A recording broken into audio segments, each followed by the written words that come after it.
Good morning बच्चों। बच्चों सब ठीक हैं, खुश हैं? देखिए बच्चों, मैंने आपको जो एक चैप्टर कितने एक्सप्लेन कर दिए, 12। अब कितने चैप्टर हुए बच्चों? 12 हो गए। मजेदार कबड्डी तक हो गया, ठीक है। आज हम जो है अब आपके बच्चे टेस्ट आ रहे हैं। क्या है? टेस्ट आ रहे हैं। हमने आपको सिलेबस बता रखा है कि आपके हिंदी में चैप्टर 3, 4, 5 आएंगे, ठीक है। तो इस 3, 4, 5 पे जो है और व्याकरण मैंने आपको 2 चैप्टर बताए। तो सबसे पहले हम जो चैप्टर 3, 4, 5 इसका एक बार दोबारा क्या करते हैं, दोहरान करते हैं, रिवीजन लेते हैं कि चैप्टर 3 में क्या है, चैप्टर 4 में क्या है और चैप्टर 5 में क्या है। तो हम पहले देखेंगे सबसे पहले पार्ट तीसरा। पार्ट तीसरा क्या है? अपनी वस्तु। बच्चों क्या है? अपनी वस्तु। बच्चों हमने आपको बता रखा है कि इसमें जो मल्टीपल चॉइस क्वेश्चन आते हैं, मल्टीपल का मतलब होता है बहुविकल्प। एक वाक्य एक प्रश्न दिया जाता है, उसमें 3-4 ऑप्शन होते हैं, तो जो ऑप्शन सही होता है, जो उत्तर सही होता है उसको कोष्ठक में लिख देते हैं। तो सबसे पहले मैं आपको ये चैप्टर एक्सप्लेन करती हूँ दोबारा। अपनी वस्तु क्या है? चैप्टर अपनी वस्तु। बच्चे इसमें जब दो भाई होते हैं, वो आपस में एक बार बहुत भयंकर लड़ते रहते हैं, झगड़ा करते रहते हैं और ऐसा होता है कि जैसे एक दूसरे को मारेंगे, बहुत भयंकर है ना, मार गोरी। तो तभी वहां से महात्मा जी निकलते हैं। कौन निकलते हैं बच्चों? एक महात्मा जी निकलते हैं। महात्मा जी उन दोनों भाइयों को लड़ते हुए देखते जा रहे थे कि ये लड़ाई कर रहे हैं, कितनी देर तक देखते गए। तब महात्मा जी ने कहा ये तो हाथापाई करेंगे, एक दूसरे को मार देंगे, है ना। तब महात्मा जी उनके पास गए। तो महात्मा जी ने उनसे कहा, क्योंकि वो दोनों भाई दोनों हाथों में लठ लिए थे और एक दूसरे को मारने को तैयार हो रहे थे। तो एक कहता था यह भूमि मेरी है, दूसरा कह रहा है यह मेरी भूमि है ना। दोनों भूमि के लिए लड़ाई कर रहे थे, जमीन के लिए लड़ रहे थे, है ना। और एक दूसरे को मारने पर उतारू हो रहे थे बच्चों। और सब दोनों जने अपनी उस भूमि को अपना बताने की कोशिश कर रहे थे, अपना स्वामित्व बताने की कोशिश कर रहे थे कि यह भूमि मेरी है। दूसरा भाई कहता नहीं, यह भूमि मेरी है। इस प्रकार जो दोनों बहुत ज्यादा लड़ते जा रहे थे और लाल पीले हो गए थे। तभी संत महात्मा जी वहां से, एक महात्मा जी है वो वहां से निकल रहे थे। आपको पता है जो सच्चे महात्मा होते हैं वो दयालु होते हैं और जो छल कपट वाले होते हैं वो गलत होते हैं। जो गलत होता है उनमें दया नहीं होती। तो संत महात्मा तो स्वभाव से दयालु एवं परोपकारी होते हैं, तो सदैव सबका भला चाहते हैं। तो उन्होंने जब देखा तो उन्होंने मन ही मन विचार किए, दोनों लड़ाई झगड़ा करके व्यक्ति प्राण गंवाने पर उतारू हो रहे हैं। जब महात्मा जी वहां से निकल रहे थे तो महात्मा जी ने देखा कि तो लठ लेकर लड़ने पर तैयार हो रहे हैं, एक कोई ना कोई को मार देंगे। इस प्रकार जो है महात्मा जी दयालु थे, परोपकारी थे। बोले अगर मैं इनको नहीं समझाऊंगा तो इनमें से एक जना कोई ना कोई मरेगा और जो है वो एक दूसरे को मारेंगे। तो महात्मा जी ने विचार किया कि ये दोनों जो इस जमीन के लिए लड़ने पर तैयार हो रहे हैं, तो मुझे उनको समझा बुझाकर क्या करना चाहिए, शांत करना चाहिए, ठीक है। तो महात्मा जी सोचते हैं कि मुझे इनको शांत करना चाहिए। तभी महात्मा जी उनसे कहते हैं भाई तुम दोनों क्या करोगे, क्यों लड़ रहे हो तुम दोनों। उन्हें समझा बुझाकर आपस में समझौता करने का प्रयास करना चाहिए। यह सोचकर वह निकट जाते हैं और उनको कहते हैं अरे भद्र पुरुषों, तुम लोग कौन हो और तुम आपस में झगड़ा क्यों कर रहे हो। उन्होंने कहा भाई अच्छे पुरुषों, तुम लोग कौन हो कि आपस में क्यों झगड़ा कर रहे हो। तब महात्मा जी को देखकर उनमें से व्यक्ति बोला कि महात्मा जी हम दोनों भाई हैं, हमारे पिता ने मरते समय अपनी संपत्ति का जो बंटवारा किया था उसके अनुसार इस भूमि का मालिक मैं हूँ, फिर भी ये कह रहा है कि यह भूमि मेरी नहीं इसकी है। तो इस प्रकार हम दोनों लड़ाई कर रहे हैं। तब महाराज उनको बोलते हैं, वो दूसरा कहते हैं नहीं यह झूठ बोल रहा है, यह भूमि इसके नाम नहीं है, यह भूमि मेरे हिस्से में आती है, यह भूमि मेरी है।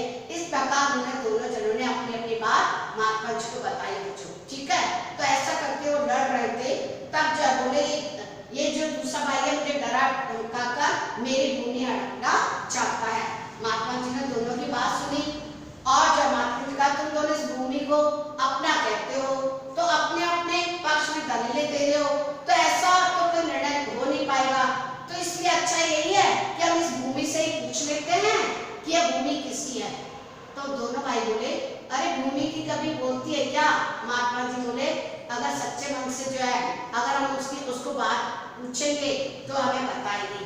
तब बोले ठीक है।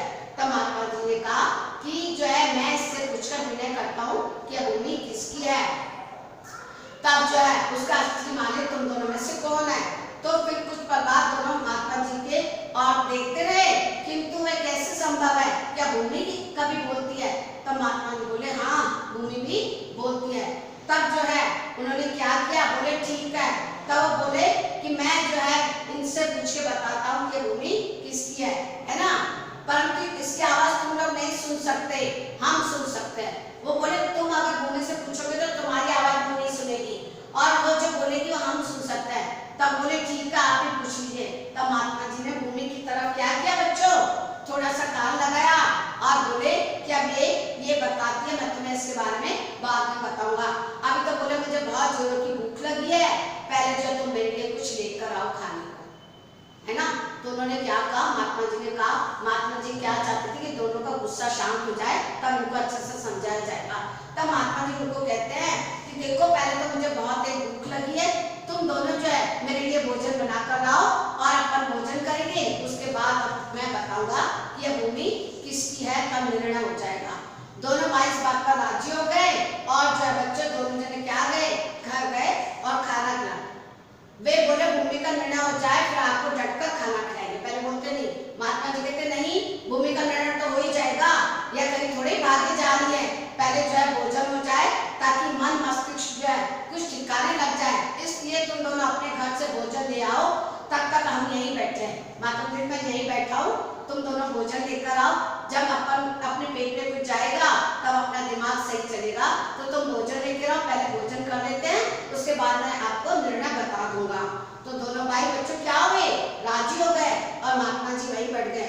दोनों भाई घर गए और अपने अपने अपने घर से भोजन बनाकर ले आए और फिर उन्होंने क्या किया, महात्मा जी ने भोजन लिया और जब महात्मा जी ने उन दोनों को बैठ जाने को कहा, उसके पश्चात भोजन के 3 भाग किए। कितने भाग किए बच्चों, 3 भाग। तो उन दोनों बच्चों को दिए और 1 भाग खुद लिया और उन्हें भोजन किया। क्या किया बच्चों, भोजन किया। अब महात्मा जी ने देखा कि भोजन करने के बाद थोड़ा सा उनमें शांति आई है। तब बच्चों महात्मा जी उनको बताते हैं, महात्मा जी कहते हैं कि ये भूमि तो कुछ और ही कह रही है, ये भूमि तो कह रही है ना तो मैं तुम्हारी हूँ और ना ही मैं इसकी हूँ, क्योंकि मैं किसी की नहीं हूँ, जबकि ये मेरे हैं, ये बच्चे मेरे हैं लेकिन मैं इनकी नहीं हूँ। बोले मैंने पीढ़ियों से इनकी जो है देखभाल की है, इनकी पीढ़ियां मेरे यहाँ पली है, तो ये मेरे बच्चे हैं। तब जब वो कहते हैं, वो बताते हैं महात्मा जी कि बच्चों ये जो हम भूमि के लिए लड़ाई झगड़ा करते हैं ये किसी की नहीं होती, क्योंकि हम कुछ भी नहीं लेकर जाते हैं। जो अच्छे कार्य होते हैं, जो अच्छी बातें होती है, अच्छे संस्कार, वही हमारे साथ जाते हैं, बाकी ये जमीन जायदाद कुछ भी हमारे साथ नहीं जाता है। तो जब वो शांत हो जाते हैं तो महात्मा जी उनको समझाते हैं कि जो है तुम दोनों जिस भूमि के लिए लड़ रहे हो वह भूमि तो कह रही है कि मैं जो है मैं इनकी नहीं हूँ लेकिन ये मेरे हैं। ये दोनों व्यक्ति मेरे ऊपर अधिकार जमाने के लिए झगड़ा कर रहे हैं, क्योंकि मैं इन दोनों में से किसी की भी नहीं हूँ। भूमि ने क्या कहा कि मैं इनमें से किसी की नहीं हूँ, लेकिन ये दोनों अवश्य मेरे हैं, मैंने इनकी कई पीढ़ियों को पाला है। महात्मा जी की बात सुनकर दोनों भाई बड़े लज्जित हुए, बहुत शर्मिंदा हुए, उनको जो है अपनी गलती का एहसास हुआ।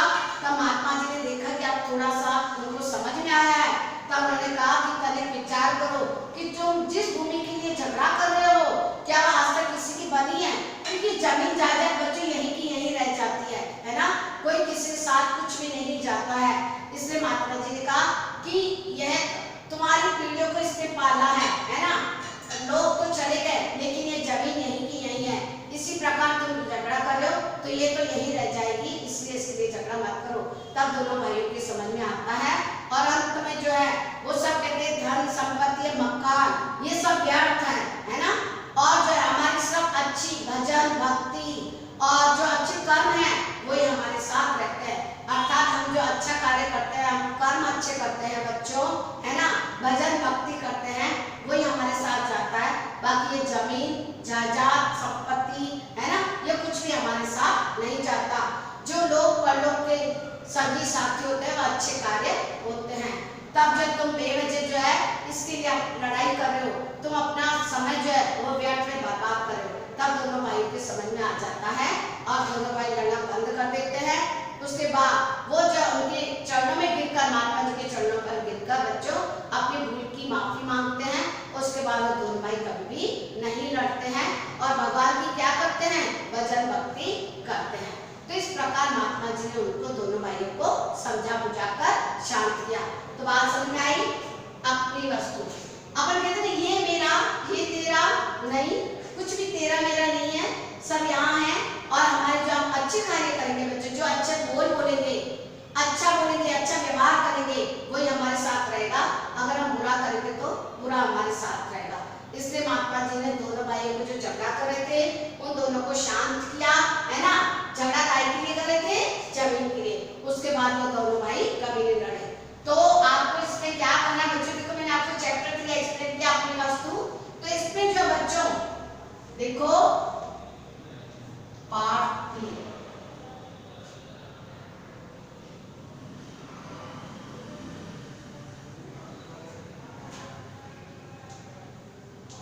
देखो मैं आपको कह रही हूँ कि इस पार्ट को मैं एक लाइन पढ़ी, इसमें कुछ इसको आपके जो आते हैं प्रश्न उत्तर, वो हमने आपको बता रखा है मल्टीपल चॉइस क्वेश्चन आते हैं। यानी एक वाक्य आता है, एक प्रश्न आता है, उसमें 3-4 ऑप्शन होते हैं।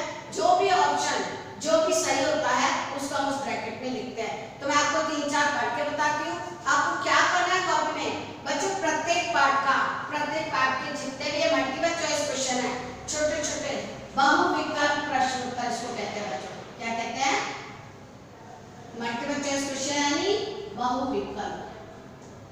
छोटे छोटे होते हैं बच्चों। इसमें आपका चॉइस होती है, जो प्रश्न जिसका जो भी सही होता है उसका आगे ब्रैकेट में लिखते हैं। अब मैं आपको 3-4 क्वेश्चन पढ़ के बताती हूँ, आप अच्छे से सुनो और आप प्रत्येक चैप्टर के 3 या 4 प्रश्नों के 3 या 4 छोटे छोटे प्रश्न है वो कॉपी में लिखोगे, उसके उत्तर लिखोगे और याद करोगे। अब मैं आपको देखो इस चैप्टर में कौन से क्वेश्चन बन रहे हैं, सही उत्तर का क्रमाक्षर कोष्ठक में लिखिए। जैसे पहला प्रश्न बन रहा है, दोनों भाई क्या कर रहे थे बच्चों, दोनों भाई क्या कर रहे थे, इससे 4 ऑप्शन दे रखे हैं, हंसी मजाक, लड़ाई झगड़ा, बातचीत या खाना खा रहे थे। तो क्या आएगा, लड़ाई झगड़ा। तो इसमें जो भी आता है वो इसमें सही का निशान लगाना होता है, लिखना होता है ब्रैकेट में, ठीक है। तो आपको जो मैंने चैप्टर 3 एक्सप्लेन किया, इसके जो क्वेश्चन आंसर है छोटे वाले मल्टीपल चॉइस जो मैं आपको पढ़ के बता रही हूँ, वो वाले आपको 3 या 4 कॉपी में लिखने हैं और इसको याद करना है। अच्छा, दूसरा महात्मा जी के लिए दोनों भाई क्या लाए, महात्मा जी के लिए दोनों भाई क्या लाए बच्चों बताओ, सोना लाए, फल लाए, भोजन लाए या कपड़ा लाए। तो क्या आएगा, भोजन। अच्छा, अब बताइए लड़ाई झगड़ा कौन कर रहे थे, लड़ाई झगड़ा कौन कर रहे थे, लड़ाई झगड़ा जैसे दोनों भाई, कौन कर रहे थे, दोनों भाई। अच्छा, एक प्रश्न है, दोनों भाई किसके लिए झगड़ा कर रहे थे, काय के लिए झगड़ा कर रहे थे, है ना, पैसों के लिए, जमीन के लिए। ऐसे हम खुद स्वयं ही प्रश्न बना सकते हैं और उनके उत्तर भी खुद फाइंड कर सकते हैं। तो प्रत्येक चैप्टर के 4-4 क्वेश्चन आप स्वयं बनाओगे। अगर आपकी बुक में है तो बुक में से भी लिखोगे, अगर बुक में नहीं तो आप स्वयं बना के लिखोगे, ठीक है। तो मैंने आपको चैप्टर पढ़ाया, अब हम चैप्टर नंबर पढ़ने जा रहे हैं 4। चैप्टर 4, आपका चैप्टर 4 क्या है, देखते हैं हम कि चैप्टर 4 क्या है, त्योहारों का देश। बहुत अच्छा चैप्टर है बच्चों, पता है ना आपको, हमारा भारत देश कौन सा देश है, त्योहारों का। क्योंकि हमारे भारत देश में प्रत्येक महीने कोई न कोई त्योहार आता है, त्योहारों का देश। तो अब मैं आपको एक्सप्लेन कर रही हूँ चैप्टर 4 त्योहारों का देश। बच्चों त्योहारों का देश क्या है, हमारा भारत देश त्योहारों का देश है। क्योंकि इसमें जो है कभी होली आती है, कभी दिवाली आती है, कभी 23 आती है, कभी रक्षाबंधन आता है, कभी 26 जनवरी आती है, कभी 15 अगस्त आता है, कभी ईद आती है ना बच्चों। तो हाँ, कभी जो है सावन में 30 आती है ना।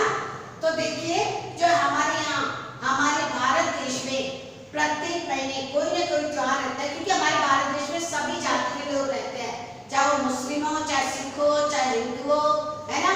सभी जो है त्योहारों को बड़े धूमधाम से मनाए जाते हैं। तो इसमें बताया गया है कि हुलसदार माटी का कण उमड़ रही रसदार है, को इससे प्यार है, हमें भारत देश से क्या है, प्यार है, उल्लास रहने प्रसन्न हो रहा है। भारत देश में हमेशा त्योहार आते हैं, सब लोग सभी त्योहारों को जो है बहुत ही प्रसन्नता से मनाते हैं, कोई भेदभाव नहीं होता है। तो देखो अब पहले कौन सी करें, सावन। बच्चों भी क्या चल रहा है, सावन ही तो चल रहा है ना। तो सावन आते ही हरियाली, जब सावन आता है बारिश होती है, चारों हरियाली हरियाली, बगीचे बाग सब फूलों से भर जाते हैं, चारों हरा भरा दिखाई देता है, मन अच्छा लगता है। और सावन के आते ही लोग जो है पेड़ों में झूले डाल लेते हैं, है ना, झूला झूलते हैं। तीज आती है और सबसे मुख्य त्योहार सामने आता है रक्षाबंधन, जो बहनें अपने भाई को क्या बांधती है बच्चों, राखी बांधती है, और भाई उनका जीवन भर क्या करते हैं, रक्षा करने का वचन देते हैं और उपहार भी देते हैं। तो इस प्रकार हमारा भारत देश जो त्योहारों का देश है, और तो जब इस पे झूला झूलती है और राग और मल्लाह गीत गाती है, ठीक है। उसी प्रकार जो है सावन का महीने यानी अगस्त के महीने में क्या आ जाती है, आजादी का दिवस। कौन सा है, 15 अगस्त। आजादी का दिवस कौन सा है, 15 अगस्त। 15 अगस्त कौन सा है, आजादी का दिवस। 15 अगस्त में चारों ओर जगह जगह क्या फहराए जाते हैं, झंडे। बच्चों अभी कोरोना हो रहा है, नहीं तो अपन स्कूल में आते हैं, कितने अच्छे कार्यक्रम होते हैं, रंगारंग कार्यक्रम, है ना। तो आजादी दिवस 15 अगस्त को कहते हैं। 15 अगस्त को जो है सभी लोग जगह जगह झंडे फहराते हैं, खुशियां मनाते हैं, और जो है रंगारंग कार्यक्रम होता है। और इस दिन सभी लोग शहीदों को याद करते हैं जिन्होंने अपने प्राणों का बलिदान कर दिया। उसके बाद जो है दशहरा आता है, और दशहरे पे और दिवाली पे सब लोग बहुत प्रसन्न होते हैं, क्योंकि जो है बुराई पर अच्छाई की, है ना, बुरी गंदी चीज जो रावण था उसको जो दशहरे के दिन रावण को जो है, रावण पे कौन जीतते हैं, भगवान राम जी। भगवान राम जी की जीत होती है, सच्चाई की जीत होती है। और भगवान राम जी जो है 14 वर्ष का वनवास पूरा करके और जो दिवाली के दिन क्या आते हैं, त्योहार मतलब कहाँ आते हैं, 14 वर्ष का वनवास पूरा करके अयोध्या लौटते हैं। तो इस प्रकार हम दिवाली मनाते हैं, दशहरा मनाते हैं, है ना। आजादी के बाद दिवाली, दशहरा, ठीक है ना। उसी प्रकार क्या आता है बच्चों, ईद आती है। ईद पे सब लोग बहुत प्रसन्न होते हैं, मीठी मीठी सेवइयां खाने को मिलती है, बच्चों को ईदी मिलती है, खुशियां मिलती है, नए नए कपड़े, और बच्चे घूमने जाते हैं, है ना, मेला देखने। उसी प्रकार फिर आ जाता है क्रिसमस। क्या आता है बच्चों, क्रिसमस। तो क्रिसमस में सांता क्लॉज है, बच्चों को खेल खिलौने, मिठाइयाँ, चॉकलेट्स देते हैं, उपहार देते हैं, और इस प्रकार त्योहार मनाया जाता है। और इसके बाद फिर आ जाती है 26 जनवरी। 26 जनवरी को हमारा जो है लोकतंत्र का दिवस है। लोकतंत्र 26 जनवरी को आती है, और इसमें जो है जनवरी में जो बसंत ऋतु भी आती है, जो चारों ओर फूली फूलों की महक होती है। उसके बाद फिर होली, जो बच्चों को बहुत पसंद है, होली एक दूसरे को रंग लगाते हैं। तो इस प्रकार हमारा भारत देश जो है वो पूरे महीने कोई ना कोई त्योहार लेकर आता है, इसलिए हमारा भारत देश हमें बहुत अच्छा लगता है ना। हम जो है हमने इस भारत की भूमि पर जन्म लिया है, यह बड़ी ही खुशी और हर्ष की बात है, यह हमारे लिए गर्व की बात है, ठीक है। तो ये आपका त्योहार, ये क्या हो गया, त्योहारों का देश। यानी कभी सावन में रक्षाबंधन, है ना, तीज, और फिर 15 अगस्त, फिर आ जाता है सावन के बाद जो है क्या आ जाता है, आगे चलते हैं तो फिर उसके बाद जो है दशहरा आता है ना बच्चों। दशहरा, दीपावली, फिर ईद आती है, फिर क्रिसमस आता है, और फिर होली आ जाती है ना। तो इस प्रकार प्रत्येक महीने कोई ना कोई त्योहार आता है। तो त्योहार हम बड़ी खुशी से मनाते हैं। सभी बच्चों को त्योहारों में बहुत मजे आते हैं ना बच्चों। खुशियाँ मिलती है, मिठाई खाने को मिलती है, घूमने को मिलता है, नए नए कपड़े पहनते हैं, खूब मस्ती करते हैं। तो हमें ये भारत देश बहुत अच्छा लगता है। अब देखो इसमें भी प्रश्न बन रहे हैं छोटे छोटे, सभी के आप तीन चार प्रश्न लिख लेना। देखो 15 अगस्त है, 15 अगस्त काय का दिवस है, महिला दिवस, शिक्षक दिवस, आजादी का दिवस या बाल दिवस। तो हम लिखेंगे आजादी का दिवस। 15 दिवस कौन सा दिवस है बच्चों, 15 अगस्त आजादी का दिवस। फिर लोकतंत्र की झांकी लेकर आती है। मैंने आपको अभी भी बताया कि लोकतंत्र की झांकी कौन लेकर आती है, होली, दिवाली, ईद या 26 जनवरी। तो हम कहेंगे 26 जनवरी, ठीक है। अब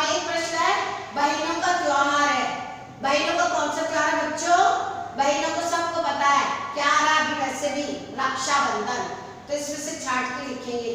बच्चे बताओ, वह व्यक्ति जो मातृभूमि के लिए बलिदान होता है उसे क्या कहते हैं? शहीद। क्या कहते हैं? शहीद। अच्छा, तो इस प्रकार जो है हमारे भारत देश को काय का देश कहा जाता है? तो हम आंसर में लिखेंगे कौन सा ब्रैकेट में? त्योहारों का देश। हमारा भारत देश कैसा देश है? त्योहारों का देश है। ठीक है। अच्छा, उसके बाद भाईचारे का संदेश कौन सा त्योहार लाता है? ईद। कौन सा त्योहार लाता है? ईद। ईद भाईचारे का संदेश लेकर आता है। तो इस प्रकार इसके भी 3-4 प्रश्न बना लेना वैसे वाले से। अब हम चैप्टर पढ़ने जा रहे हैं। बच्चों समझ में आ रहा है ना? 5वां, देखिए 5वां क्या है? अनोखी सूझ। बच्चों दानव और देवताओं वाला चैप्टर है, ध्यान आया? अनोखी सूझ। ये जो मैं कह रही 3-4 प्रश्न कॉपी में लिखने हैं बना के। बच्चों अनोखी सूझ पाठ 5। अनोखी सूझ में मैंने आपको बताया था कि पुराने समय में देवता और दानव में हमेशा युद्ध होता रहता था। तो एक बार जब देवता और दानव दोनों जने प्रजापति के पास गए। प्रजापति कौन है? ब्रह्मा जी को कहते हैं। प्रजापति किसे कहते हैं? ब्रह्मा जी को। तो एक बार दोनों जने जो है देवता और दानव प्रजापति के पास गए, ब्रह्मा जी के पास गए। उन्होंने कहा कि मान्यवर, आप हमें ये बताइए, आप देखिए हम आपकी दोनों ही हम आपकी संतान है, देवता भी आपकी संतान है और दानव, तो हम दोनों ही आपकी संतान है, तो आप बताइए कि हम दोनों में से श्रेष्ठ कौन है? प्रजापति देखे तो बहुत बड़ा टेढ़ा प्रश्न पूछ रहा है कि हम दोनों में से आपकी जो है श्रेष्ठ कौन है? तो वो बोले, प्रजापति ने सोचा कि अगर मैं देवताओं को श्रेष्ठ बताता हूँ तो दानव नाराज होंगे, अगर दानव को श्रेष्ठ बताता हूँ तो देवता नाराज होंगे, हो सकता है यहाँ दोनों युद्ध करना शुरू कर दे। तब प्रजापति ने विचार किया और उन्होंने कहा कि तुम लोग जो है मैं तुम्हें इसके बारे में कल बताऊंगा, कल तुम दोनों मेरे यहाँ भोजन पर आमंत्रित हो। तब वो दोनों को क्या करते हैं? देवताओं को दानव को भोजन पर आमंत्रित करते हैं बच्चों, है ना? क्योंकि वो सोच में पड़ जाते हैं कि अगर किसको बड़ा बताऊं, देवता को बताऊं या दानव को बताऊं, अगर दोनों यहाँ लड़ने लग गए तो मुसीबत हो जाएगी। बोलते हैं तो कहते हैं ठीक है, और दूसरे दिन वो कहते हैं कि तुम दोनों कल मेरे यहाँ भोजन पर आमंत्रित हो, उसके बाद मैं तुम्हें बताऊंगा कि तुम दोनों में से श्रेष्ठ कौन है। इस प्रकार वो दोनों को भोजन में बुलाते हैं बच्चों, है ना, प्रजापति जी। और बच्चों फिर वो दोनों को अलग अलग कमरे में ठहराते हैं और उस कमरा जो है वो पूरा लड्डू, वहाँ थाल रखे हुए थे, मिठाई से भरे थाल, और थाल में कौन सी मिठाई थी? लड्डुओं से भरे थाल रखे थे उन कमरों में। और जो दोनों को जो अलग अलग कमरा दे दिया और उन कमरों में जो लड्डुओं से भरे हुए थाल रखे थे। तब जो है प्रजापति ने उनसे कहा कि तुम जो है, पहले उन्होंने कहा दानव को अंदर भेज दिया, उसके बाद उन्होंने देवताओं से कहा कि अंदर जाओ और भोजन करो। जब वो देवता अंदर कमरे में गए और उन्होंने प्रजापति ने ये और कहा कि मेरी एक शर्त है, भोजन करने से पहले मेरी एक शर्त है कि तुम दोनों भोजन तो करोगे, है ना, लेकिन भोजन करते समय तुम्हारी कोहनी नहीं मुड़नी चाहिए। क्या नहीं मुड़नी चाहिए? शर्त है कि कोहनी को बिना मोड़े तुम्हें भोजन करना है। क्या कहा प्रजापति ने? प्रजापति ने कहा कि तुम दोनों भोजन करो, लेकिन भोजन करते समय तुम्हारी जो है कोहनी नहीं मुड़नी चाहिए। तब वो दोनों अंदर गए। जैसे देवता अंदर गए, दानव अंदर गए। दानव ने देखा कि लड्डू है, अब जो है कैसे ही खाएंगे, कोहनी नहीं मोड़ेंगे तो कैसे खाएंगे। तो इस प्रकार वो सोच में पड़ गए और बैठ गए। इधर देवता सोच में पड़ गए, लेकिन देवता जो थे समझ रखते थे बच्चों और आपस में मिलजुल कर रहते थे, सहयोग की भावना से। तो उन्होंने क्या किया? देवता ने जो है दरवाजा बंद किया और दोनों जो है देवता ने दरवाजा बंद किया कमरे का और आमने सामने बैठ गए। देवता आमने सामने बैठ गए और एक दूसरे को बिना कोहनी मोड़े जो है लड्डू खिलाने लगे। इस प्रकार बच्चों ने सहयोग से जब पूरे लड्डू भी खत्म कर लिए और कोई आवाज नहीं। इधर दानव अंदर गए तो उन्होंने देखा कि अरे अब हम क्या करें, कैसे भोजन करें, और जो हमको ये आना ही नहीं चाहिए थे, हम तो फंस गए यहाँ। अगर हम भोजन नहीं करेंगे, थाल खाली नहीं हुआ तो हमारी बहुत जो है बदनामी होगी, हम मुसीबत में पड़ गए। अब वो क्या करते? अब उन्होंने क्या किया?